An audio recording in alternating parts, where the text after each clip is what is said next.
Welcome to the Contrary podcast. I am Charlie Sykes. I'm wearing the tie as I just did TV, but I wanted to dress up for Jonathan Martin because it's very rare that I get to talk with senior Politico writer, former New York Times writer, best-selling author, guy who is going to explain what the hell is going on.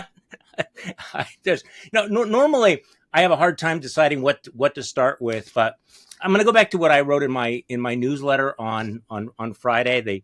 First of all, I always love these metaphor alerts that the FAA had to halt flights after Elon Musk's Starship rocket exploded and rained down debris. That just seemed like almost like too much. Yeah, just kind of perfect. And look, I know we have too much on the nose. Yeah. I know we have more important things to talk about. I mean, the on again, off again, dance of the tariffs, the kind of droopy job numbers, the chaos of the Social Security, all the Democratic infighting, the administration's new fight with, colleges, lawyers, the media, and of course the ongoing dismemberment of the free world. But I have to admit, Jonathan, I am absolutely mesmerized by this, what's going on between Donald Trump and Elon Musk. And what I wrote was, it's like watching an impending crash between racing trains filled overflowing with clowns wearing bright red bonnets festooned with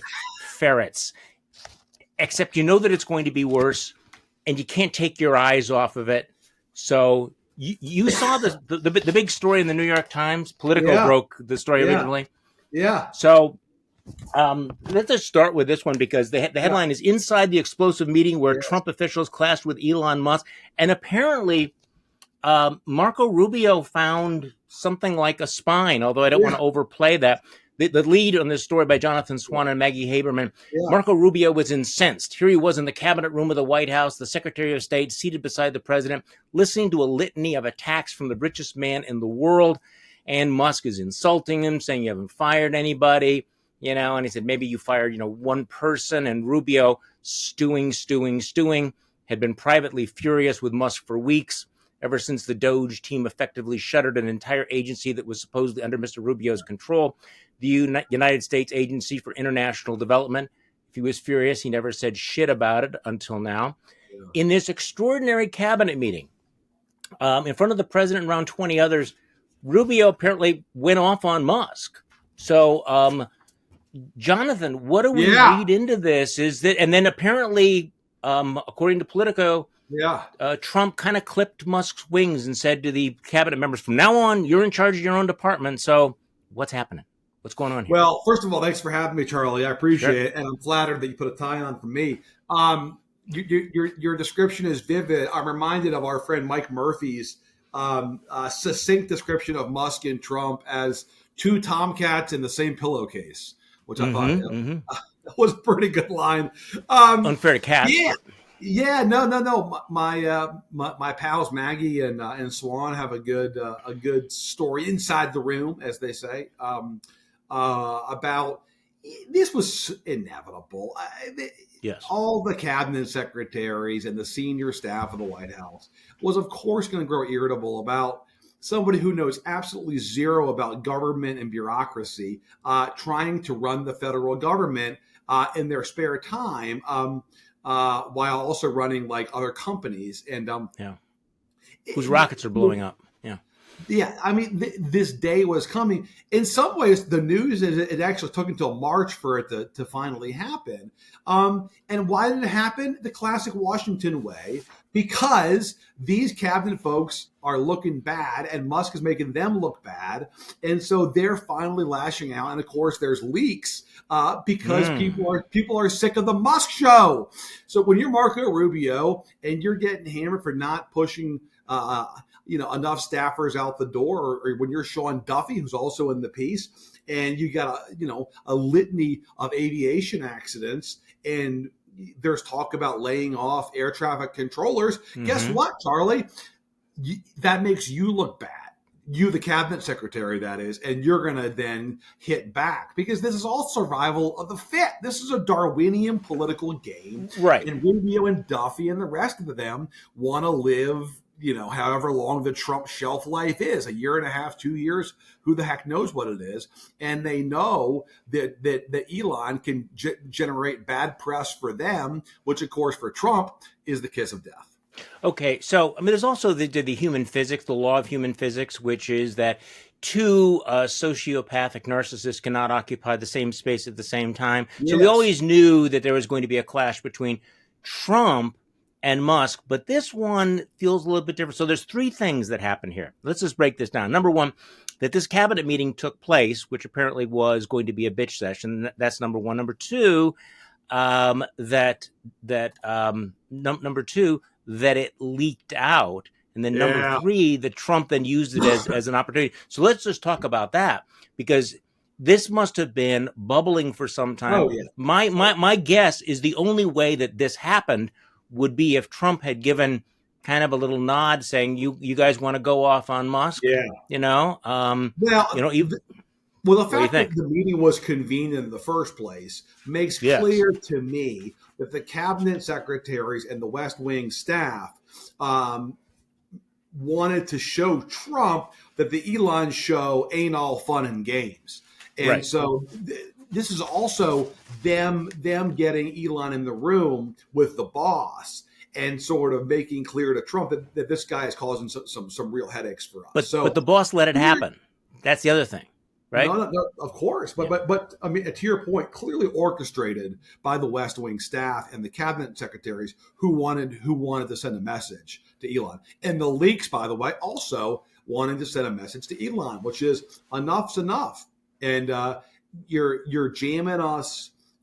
You're jamming our colleagues on Capitol Hill. You're jamming Republican governors, and this is not helpful politically. So you mentioned Sean Duffy, my fellow Wisconsinite, by the way, who's dumber than a box of rocks, but apparently he'd had enough as well. Sean Duffy went back and forth with Musk about the state of the Federal Aviation Administration's equipment for tracking airplanes and what kind of fixes needed. Howard Lutnick, the Commerce Secretary, jumped in to support Musk, but Duffy said that the young staff at DOGE, the guys like big balls, were trying to lay off air traffic controllers. What am I supposed to do? Duffy said, I have multiple plane crashes to deal with now, and your people want me to fire air traffic controllers? Ooh, I mean, this was pretty intense. Again, because it's Duffy's ass on the line when there's aviation accidents. Musk isn't going to get blamed for that, at least not proximately. Duffy immediately will, right? Yeah. So he's responding to a tough first 6 weeks on the job, beginning with that accident over the Potomac River, and so Duffy is lashing out. Look. They all know Musk is living on borrowed time. They know that Trump is not going to keep having this guy taking attention away from him. And they know that Musk is politically unpopular, which for Trump is everything. If you're unpopular, Trump doesn't like you. And so I think they're trying, Charlie, to be totally candid, to hasten the day when Musk is out of their hair. Okay, but what is the role of Trump? I mean, I get that, but Trump has been joined at the press for Trump. Yeah. So where do they go now? Where do they go now? What I wrote. That's why Trump told the cabinet folks, "You're in charge," and that was to send a message to Elon: stop fucking around with these cabinet secretaries' staffs in ways that are getting them in trouble politically, and they're getting me bad press. Look, there is no Trumpism besides good publicity for Donald Trump. That is the extent of what Trumpism is. It's not some nationalist project. It's not isolation. Trumpism is the perception of victory, the perception of success for Donald J. Trump. That is the beginning and end of Trumpism. And everything flows from that, right? So Trump cares 99.9% about the coverage and the perception of his administration so far. That's everything to him. So you've got these cabinet people who clearly, and his West Wing staff, who clearly are going to him as our governors, as our members of Congress, and saying, Mr. President, I can't say it in public, but this is really getting tough for me because the Elon, So Trump's feeling the heat privately about Elon from his own allies. So do you think is this the beginning of the breakup? Because I can't see Elon basically going quietly into the corner and going, okay, I've been put in my place. It's just me and the rockets and the ketamine now. He's going to be doing that. I am not going to be ignored, Donald. Routine, right? So I mean, what happens now? What's the next steps? I tend to agree with you that there's not going to be an explosive breakup tomorrow. That this thing's not going to end in a bang. I think it ends in more of a whimper. I just think that the two are so invested in each other that they need to have a good breakup eventually. So I think, the metaphor I sort of used yesterday with one senior Republican who's close to Trump is the air going to come out of the balloon? And this person said, yeah, that's basically how it's going to happen. Yeah, so, that makes sense. But look, Trump needs Elon's money, and Elon and Elon needs Trump's influence. So they don't want to have a bad breakup, Yeah.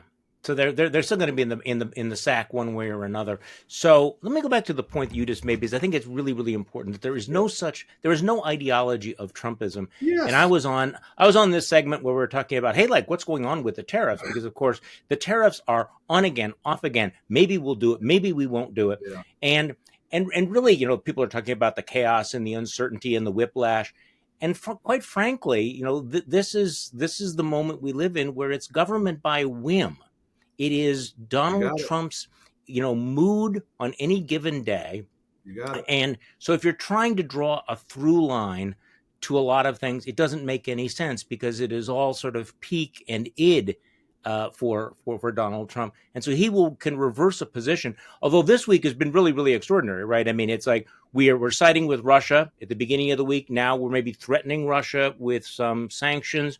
We were going to impose all these tariffs, and then people said, well, no, not for this, not for that. So let's talk a little bit about that. I mean, there are the tariffs is one actual ideological through line, or isn't it? Because he's been talking about tariffs for 40 years. It's a fetish for him. And yet, day by day, he changes his mind. Yeah, because Trump broadly believes that the U.S. is being ripped off and played for suckers, and we got to get tough, and we got to stop these other countries from taking advantage of us. Yes, that is broadly his view of the world, has been for half a century by now or close. But the day-to-day application of that perspective can change on a dime because I come back to what Trumpism actually is, which is the perception of success and victory. Right. And when you're getting bad coverage or the market is tanking day in, day out, that's not a good story. And so Trump responds to that stimuli and calls off the tariffs. But because he's invested in tariffs broadly and likes using them as a tool, he can never walk away from them completely. So we're in this situation, Charlie, where it's day to day, and some days the tariffs are on, and then the market crashes, the coverage turns sour. He gets pressured by the big three automakers and gives in and calls them off. Or, Trudeau or Sheinbaum are nice to him on the phone and promise him, one zillion more border agents that they don't actually have, and he calls them off to save face. It's just day to day, because the only actual animating force in his life day to day is the perception of success. Right. And when the market's bad, the coverage is bad, and that's that. Okay, so this is a little higher stakes. The complete betrayal of Ukraine. I mean, the last 2 weeks, we've seen basically America, switching sides with the vote in the United Nations and the humiliation of Volodymyr Zelensky. And by the way, there's something. But before we get into the great cosmic significance of post World War II world, there's something visceral about the relationship between Trump and Zelensky, isn't it? That Trump really wanted to humiliate Zelensky. That there's something about Zelensky Van certainly did, right. I think in part because Zelensky has stood up against him. He's cut off the intelligence. They've cut off the satellites. They're cutting off so many things, and yet on Friday he seemed a little bit annoyed that Vladimir Putin is taking advantage of his pause to hammer Ukraine and suggesting we might impose more sanctions. Now, we've already imposed virtually every possible sanction against Russia there is. So what do you make of that? Is he like, Vladimir, you're making me look bad here. Yes. I'm willing to give you everything, but why do you have to be so in my face about it? Yeah. Well, again, I come back to Trump wants Trump success. Trump wants Trump victory headlines. Trump wins. Trump is the best. Trump is the biggest. Trump is the loudest. Whatever. and when Putin won't come to the table, and Putin keeps attacking Ukraine, and Trump sees clips on TV of Ukrainian destruction at the hand of the Russians, and Trump has somebody encourage him, somebody's probably more of a hawk, and says, you ought to do a little bit of pressure on Putin just to make sure he knows that we're not rolling over for him. You get the tweet that Trump did. Look, Trump just wants to get a deal, Charlie. He doesn't give a damn what the details are here. No. Yes, he'd like to get some minerals from Ukraine so that he can say that he got something out of the transaction. But you and I know what he mostly wants. He wants the big headline: Ukrainians, Russians agree to stop the war. Trump is the Metternich of our times. And guess what? There's a big engraved gold stamped envelope in the mail, and it's the Nobel Peace folks, and they have a big invitation for Donald Trump to come to Oslo. Yeah, I think that's probably more of his fantasy than a reality there. I don't think he's going to be getting the Nobel Peace Prize. But okay, let me float. Do you think he would get it if he was willing to share it with Zelensky? It's actually a great Trump question. Would Trump accept the Nobel if he had to share it with Zelensky? I think so. Yes. What do you think? Because if it still meant Donald Trump and Nobel Peace Prize, I think the answer is yes. I mean, I think he'd probably share it with like Idi Amin, to tell you the truth. So.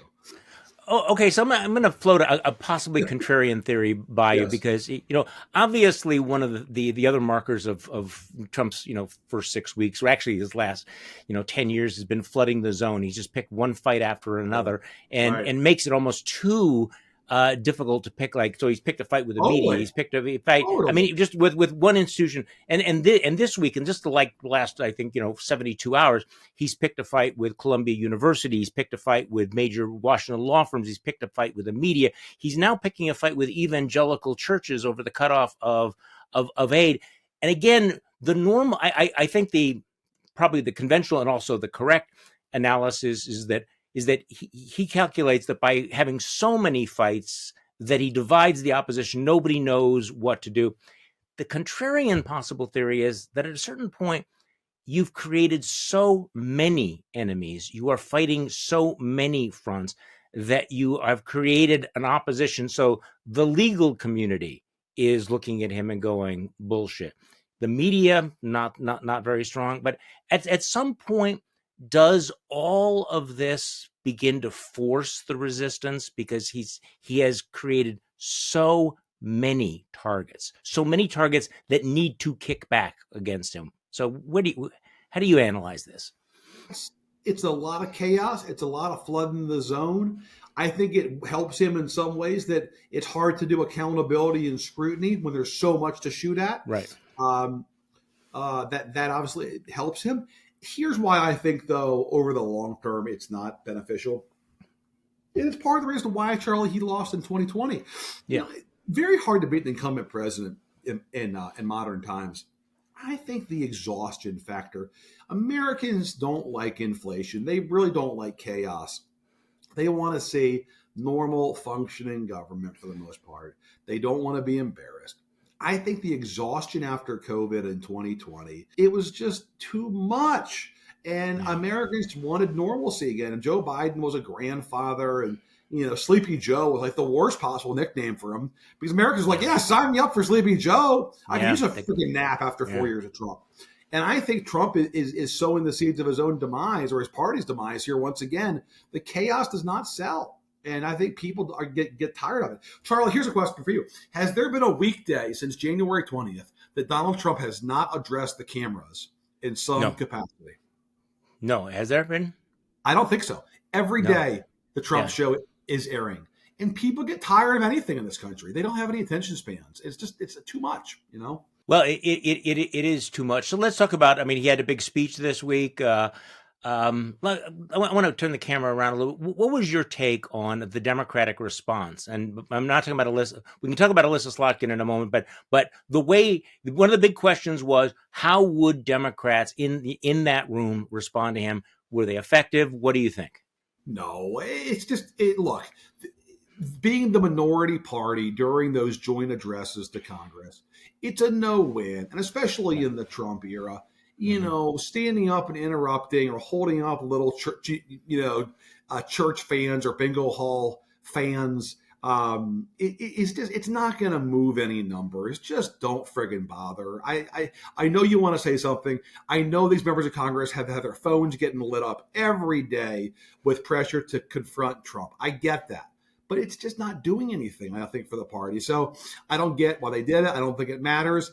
But Charlie, to be bigger about that, I don't think this speech matters that much because things move so fast. There will be five more. There will be five more stories between that speech and next week. I just, nothing has staying power. Everything that sort of dries up on contact, and so I don't think it matters that much necessarily.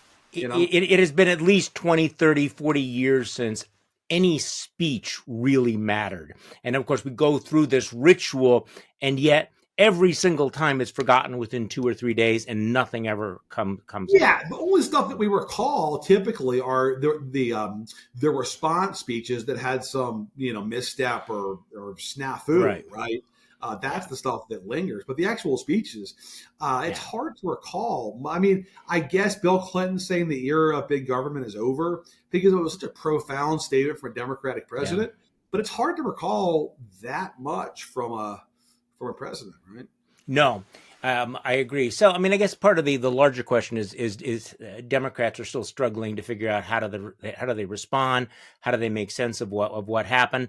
There's the third way group put out a paper about how they need to move to the center, which kind of a little bit wonky. The big thing that happened in the last couple of days, though, and I wanted to get your take on this, Gavin Newsom, who clearly wants to be president, the governor of California, comes out against transgender women in sports, does so on a podcast with Charlie Kirk, kind of put a pin and question mark on his choice of venue there.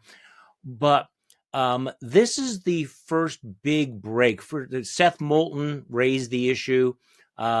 And quite frankly, this is a real problem for Democrats. This is because, transgender athletes, this is an 80-20 issue. 80-20. The public says, hey, we just don't think that is fair. That's the position he's taken. There was huge blowback when Seth Moulton said it after the election. So what happens with Gavin Newsom? Does this open the conversation? Will Democrats begin to change? I think the charitable assessment of this is that Gavin is sort of clearing the way for Democrats to actually move on the issue and accommodate public opinion and sort of take on their base a little bit. And I think he could have possibly do just that. The less charitable view is that Newsom is incredibly eager to get attention, especially on the East, especially on the East Coast. It wants to be a player in national politics. Kind of bored after 2 terms as governor, and wants to stir it up and wants to break through. And how do you break through? You got to do something different or say something different. Well, Charlie, he did both of those things. He did something different. He's a liberal Democrat who appeared with a Trumpy Republican, fairly well known in the conservative ecosystem on a podcast. And he said something different. He's a Democrat who said, you know what? Yeah, it's not fair to have trans girls in women's sports. So he said something different, and he said it in a different venue, and so it broke through. And that's really, I think, what he's trying to do, Charlie, is just break through, is find a way to break through. And it's the same challenge all these Democrats have. Trump runs our world. He has for 10 years. How do we exist in Trump's era? How do we get through it? Well, and again, that is the problem. I guess, I mean, look, the cynicism of him doing it with Charlie Kirk, I think, obviously burns a little bit. But, this is an issue that Democrats are going to have to realize that they need to have a debate about. We talked about this extensively during the campaign. The fact that the Trump campaign spent, and correct me if I'm wrong, like $100 million, more than $100 million on one ad, on transgender issues, hammered Kamala Harris on it. Kamala Harris never had a good response to it. It played endlessly on a loop here in the swing states, and I think it actually worked. And so You can keep doing the same old thing, but if you ever want to win elections again, you're not going to do it. Which, by the way, brings me to the last time that you and I saw one another. Yes. So you saw me. Okay. Which last was October in suburban Milwaukee. Yes, sir. Brookfield, Wisconsin, where you were not impressed with the event I was part of. I was not, and not for your lack of effort. No. But you wrote a scathing review of our performance. Vice President Kamala Harris and former Wyoming Representative Liz Cheney descended on the crucial Milwaukee suburb Monday night and, sitting side by side, delivered compelling political sermon. The problem was they were preaching to the converted. The event was billed and aimed at moderates, Republicans, and you said that the rhetoric seemed better suited for those in the audience wearing the Lincoln Project and L.A. shirts, Kamala shirts. Yeah, Kamala. There was that shirt for a while that had the actual comma sign. I forgot that, yeah. It was very hip, no. And then, the political odd couple criticized Trump's lack of decency, disregard for the Constitution, and again, all those things. But what your point was, the discussion here was backward-looking and Trump-focused. It was, in short, all about yesterday and him rather than tomorrow and her, and not for the lack of an opportunity. And I have to admit, I read this sentence several times. The evening's moderator, Wisconsin conservative talk show host turned anti-Trump writer Charlie Sykes, me, opened with the political equivalent of a fastball down the middle of the plate. Now, thank you for not saying softball. I thought fastball was better. I hope you didn't we're not crossing it out. Although, so I assume that was it was a fastball, but it was down the middle of the plate, so it was designed to be hit out of the park, right? Indeed. Perched beneath a country over party sign, Sykes asked Harris for her pitch to the voters who supported Republicans from yesteryear, but are uneasy now about casting a ballot for the Democrat. And then she answered, talking about lived experience, and that was it. You were underwhelmed by her answer to my fastball down the middle? You tried to make it so easy for her, and you got no help from either Kamala Harris or Liz Cheney, who both, I thought, played to their worst instincts and offered absolutely, well, not zero, but very little in the way of reassurance for conservatives or even center-right figures in Wisconsin watching on TV or in that audience for why they should vote for a Democrat from California. And you tried. It wasn't for lack of effort. They just couldn't do it. Tell me what happened. Okay, so let me give you a confession, because I remember that moment very, very well before I read your piece. Yes. And I remember sitting there going, shit, that's it. Yeah. It was, and maybe she was tired, or maybe it was, but it was, I had the same reaction that was like, missed opportunity. This was the whole point of the event, to talk about this, and it wasn't there. And Father Jonathan, can I give you another confession as well? Please. Yes, my son. Okay. So at the top of my newsletter, I have the words, no regret. I have no regrets.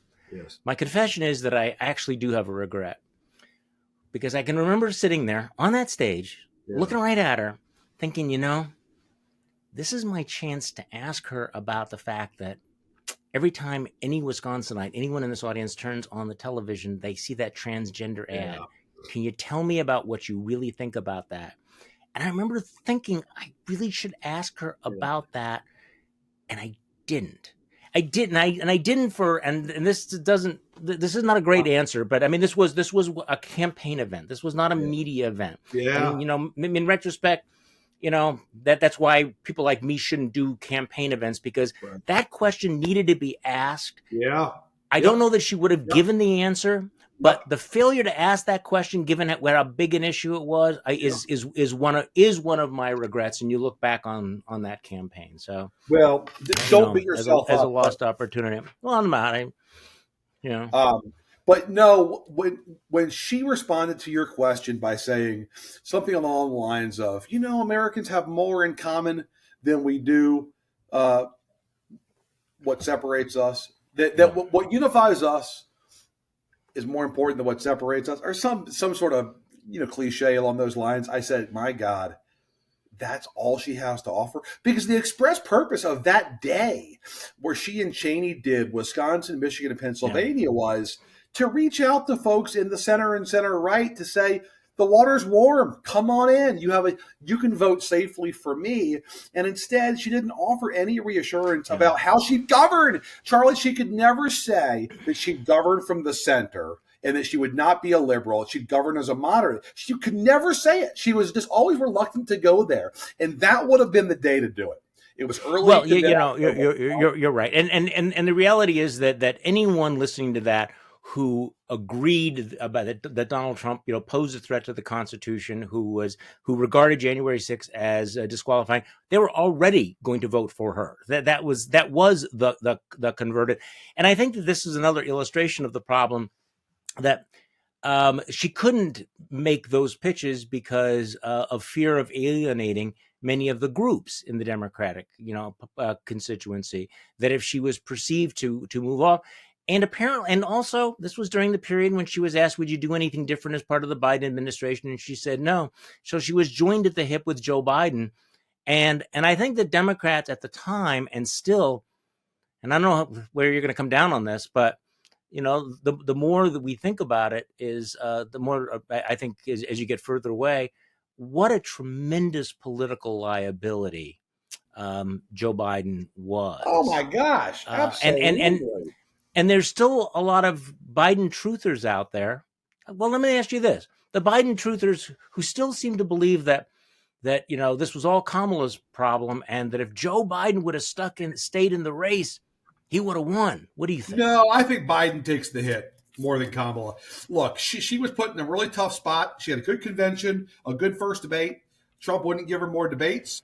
And she didn't, I think, have a great final month because she didn't have any big tentpole moments left where she could have shown her capabilities. She's much better with a set piece speech or moment than off the cuff. You saw that firsthand. She's not great off the cuff, and she didn't have those moments. But look, that's tactical stuff. The big picture was you have an old and unpopular incumbent who reluctantly, and only because his party rebels, gives up power over the summer after a disastrous debate and puts her in this spot. No, Biden owns this loss more than her. I totally agree. And the idea that Biden would have run better, no, Biden not just would have lost. I think he would have taken the party down with him, and they would not be within spitting distance of the House majority next year as they are right now. And they would have lost at least 2 to 3 more Senate seats, including Wisconsin. So what was the pivot point of this? What was the original sin? Was it wasn't, in by the time of the debate, because I think the die was cast by then, but it was the decision. Was it the decision for him to seek a second term? And what would have happened if early on or right after the midterms, he said, okay, you know what, I said I was going to be a transitional figure. I'm moving on. Let's have an open. What would have happened then? Yeah, I think that's precisely it. I think that period from November to January, February 22, 23 is the pivotal moment here in American history. Trump is scraping bottom. Trump is deeply unpopular. He announces for president in November of 22.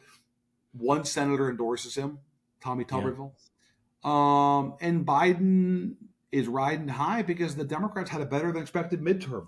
But like so many politicians and so many athletes, he can't go out on top. He can't walk away after a great midterm. He can't declare victory and say, well, I just had an extraordinary 2 years.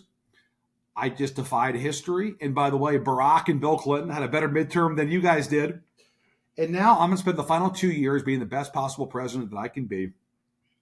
And I'm going to pass the baton, and we're going to have an open primary in this party. That would have been it.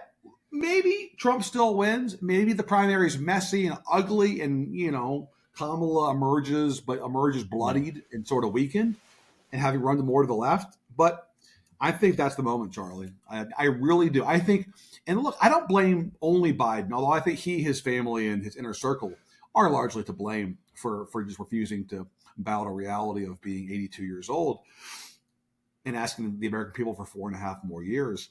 But I actually blame Democrats in Congress, Democratic governors too, who privately were telling me for so long, telling all of us, they're really worried about Joe. I don't know if he's not in great shape, good days and bad days. I'm not sure he can serve 4 more years, but they would never say it in public.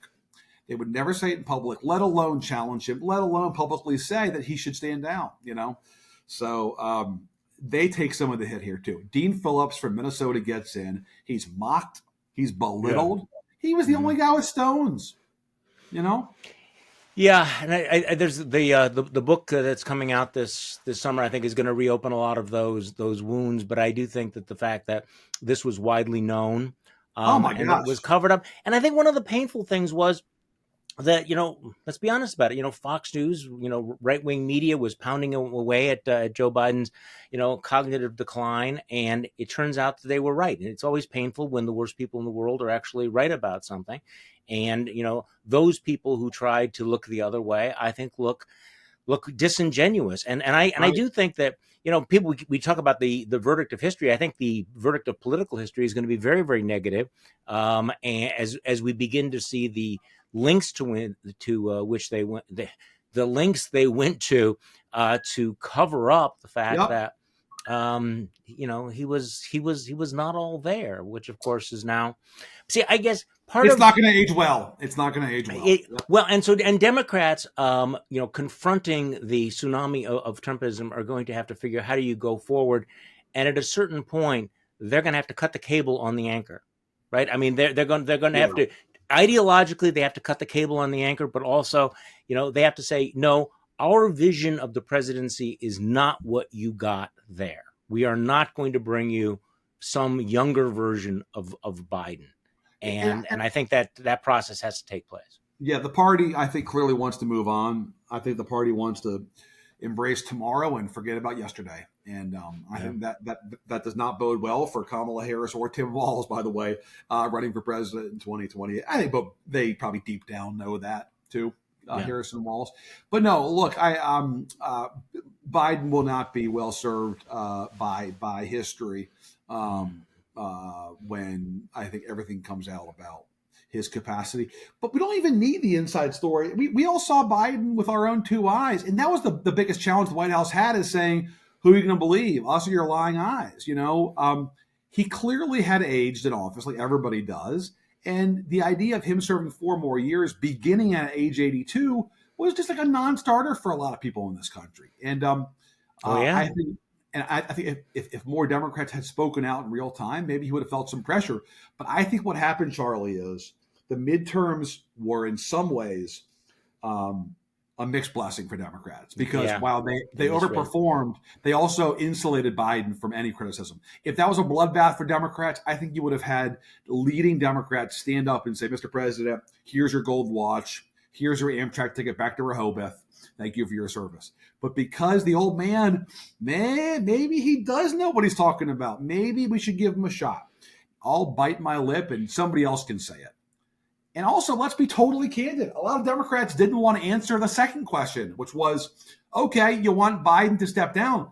So do you want Kamala Harris to be the nominee? Yes. And they didn't want to deal with that question, right? No, that was the big break. Okay, so in the few minutes we have left, you were at the Munich Security Conference. Yes. Which scene that turned out to. Well, tell me, what was the scene? I mean, tell me what you saw there. Sure. We're getting indications of how deeply alarmed our allies are, and nothing has changed since that event. But tell me about what you saw. Well, you're a Wisconsinite, so you can appreciate the scene. It's a Bavarian hotel. It's very charming in Munich, and it's smaller than you would assume. And the halls are thronged with lanyard-wearing foreign ministers and defense ministers, and even some heads of state from all over Europe, probably all over the world. David Petraeus is walking through the hallway with his lanyard on, and John Kerry's there, next thing you know, and it's the president of Finland. So it's kind of a cool scene. But it's very European, and obviously they have one thing on their mind. Is the transatlantic alliance between the U.S. and Europe a thing of the past? And they're desperately worried about it. And Hegseth got there to Europe that week and said a bunch of stuff that got them even more spooked. And then Vance came in and said, I don't worry as much about Russia and Ukraine. I worry more about your internal problems than anything else. And then filleted them for what he described as their insufficient dedication to free speech. And in the case of Germany, blocking, creating a firewall with the extreme AfD party, which, of course, for the Germans is so controversial because it's a neo-Nazi party. So they're Germans. They're Germans. So you can Yeah. imagine the reaction of the Germans, who are the host, as well as the rest of the Europeans. Look, they're panicked. Okay, they don't know what to expect. They don't know if Trump is gonna stay in NATO. They don't know if we're going to keep U.S. troops on the continent. They don't know if Trump's going to show up in Red Square with Putin and sell Ukraine down the river. They don't know what to expect, and they're desperate for assurance, and they're not getting assurance. No, there's no question about it. You do feel that that leaving aside the ephemera of daily events, you do feel that over the last several weeks that you have had this monumental historic shift, and certainly the Europeans understand this, and we may look back on history and draw a red line, the before and after from that conference. Jonathan Martin, senior political writer for Politico, thank you so much for coming on the podcast. Appreciate it very, very much. Thanks, Charlie, and look forward to seeing you again here soon. Let's not make it 4 years from now in Waukesha. Let's do it sooner than that. No, but we can do it in Waukesha. And thank you all for listening to the weekend edition of the To the Contrary podcast. I'm Charlie Sykes. We do this several times a week because now more than ever, it's important to remind ourselves that you are not the crazy one.